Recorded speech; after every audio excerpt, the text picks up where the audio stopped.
દ્વારકાના ખંભાળિયામાં ખેડૂત સત્યાગ્રહ સંમેલન યોજાયો હતો।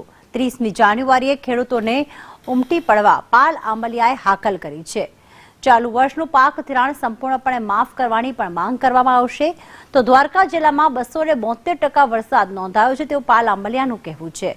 જમીન માપણી સંપૂર્ણપણે રદ કરવાની માંગ સાથે વિરોધ કરવામાં આવ્યો। દ્વારકા જિલ્લામાં 2016-17નો પાક વીમો આપવા માંગ કરાશે। પાક વીમો 70 થી 80% મળવાપાત્ર હતો તે ન ચૂકવ્યાનો પાલ આંબલિયાએ દાવો કર્યો છે। સાથે જમીન માપણી ભૂલ સુધારણા અરજીઓ પણ પરિણામ શૂન્ય। 11 વર્ષમાં સરકાર એક ગામનો નકશો પણ સુધારી શકી નથી, જેના કારણે 30 જાન્યુઆરીએ ખેડૂતોને ઉમટી પડવા પાલ આંબલિયાએ હાકલ કરી।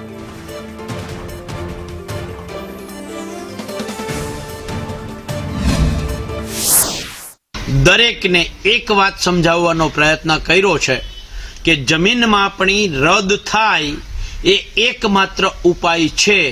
એના સિવાય ભૂલ સુધારણા અરજીના આધારે સરકાર ગામના નકશામાં અસર આપતી નથી, એટલે એ સુધારો અધૂરો છે।